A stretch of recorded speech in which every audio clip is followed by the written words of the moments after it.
ngathi namhlanje abantu abami kuhlanzekile kumeni dinganizili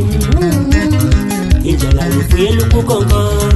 nokulwisa ukuba kungene ekhaya ungamotshela sikhathi ngutithisi wabelungu ohlele sofe lothi noma kungene isigebengu akakhonkothi ngoba nayo utshona ndini ebhekuma bona kude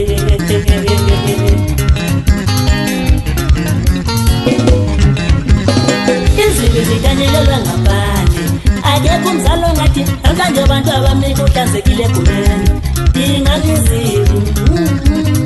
injala ngifuyela ukukonkona nokulwisa ukuba kungene ekhaya ungamotshela sikhathi ngutithisi wabelungu ohlele sofe lothi noma kungene isigebengu akakhonkothi ngoba nayo utshona ndini ebhekuma bona kude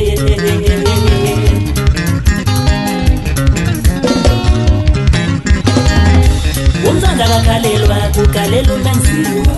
mntanami yedwa thi nguwe owazenzayo ngokusikela abafana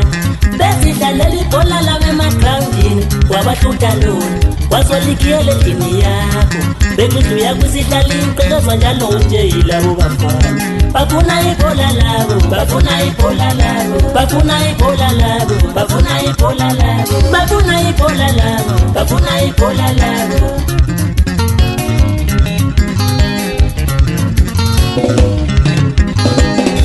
umzanza kakhalelwa kukalelwa umenziwa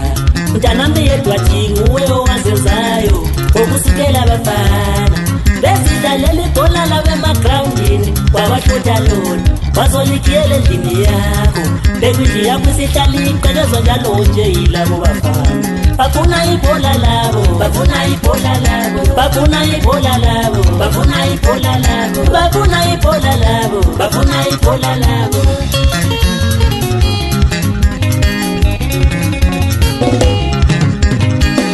danamoma ngikutshela ngithi qabela ntulikazi usanomoya ungabiki wobisalwa kutshelwa sibona ngomo edwathi khamalelo thumba kantuli nitshelani wena ngoba lizofuthela kuze kube intatekusa ngiyavuma inhliziyo yomuntu ngumanqoba umikatiliketile ndodana kodwa ngeke umkhonele umuntu wehlula abazali bakhe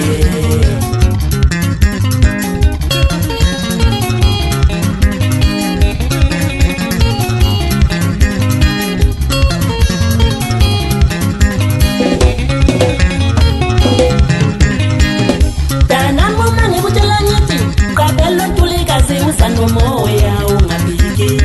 wobisalwa kutshelwa sibona ngomo edwathi khamalelo thumba kantuli nitshelani wena ngoba lizofuthela kuze kube intatekusa ngiyavuma inhliziyo yomuntu ngumanqoba umikatiliketile ndodana kodwa ngeke umkhonele umuntu wehlula abazali bakhe wehluyise nonina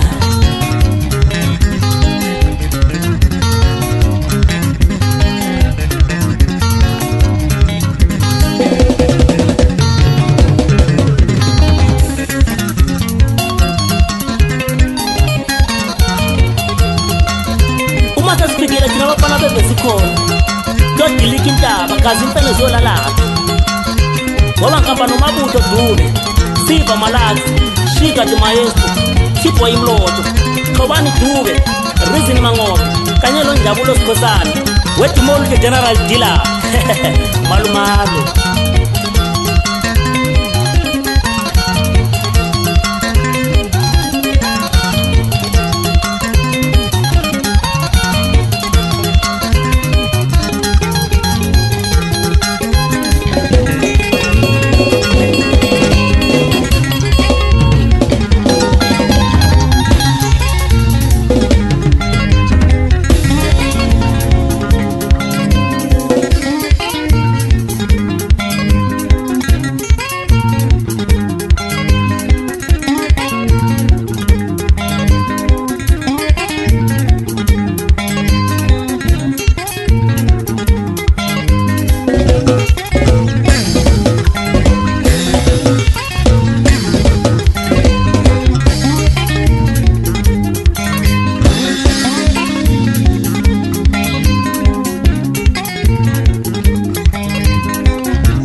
khona nini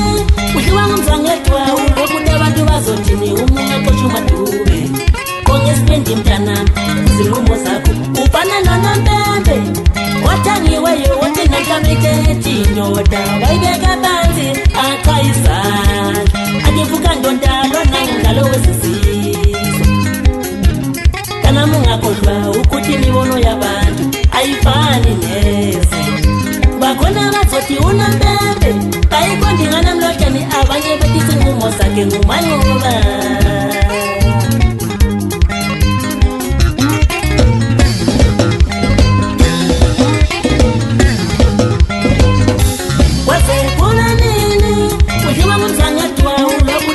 bazotini umungati bosomadumbe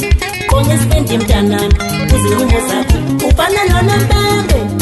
othangiweyo wathi namhlabeteti ndoda bayibeka phansi aqhayizana akevuka ndoda lwana ngumdlalo wesizizwe kanami ungakhohlwa ukuthi imibono yabantu ayifani neze bakhona bazothi unompembe ayikhombi nganamlotshani abanye bethi isinqumo sakhe ngumanqoba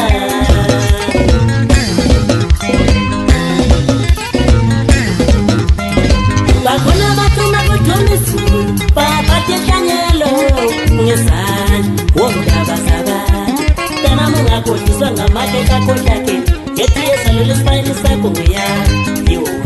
ungavunyela ukuqilo laba abantu bangamakhiye sababona mhlango mdahliye khahleli ibhoni ayoshaya ibali lathuma ihlango sawela kubalandi ngesikhumba phandle kwepara iplata lahlinethi kwavuka umsindo enkundleni abanye abalandeli bethi ukudla ufana esikhundla sakhe abanye bekhomba unompembe awuqale phansi umndaba kodwa behlakanipho kwamanga laba abantu bafana nonwabo lutshintsha njalo imbala kodwa lofuna ukucabunga ngokuthesha luselunyathelo yibhasi abanye abalandeli bethi ukudla ufana esikhundla sakhe abanye bekhomba unompembe awuqale phansi umndaba kodwa behlakanipho kwamanga laba abantu bafana nonwabo lutshintsha njalo imbala kodwa lofuna ukucabunga luselunyathelo yemhlambi wenkomo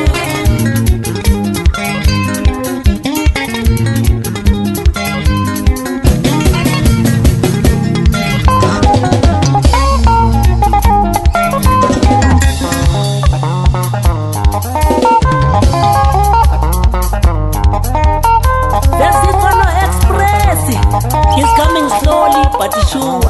like uja turning into summer siza kancane njengentuthuki ibheke emphakathini rola kuleti shoka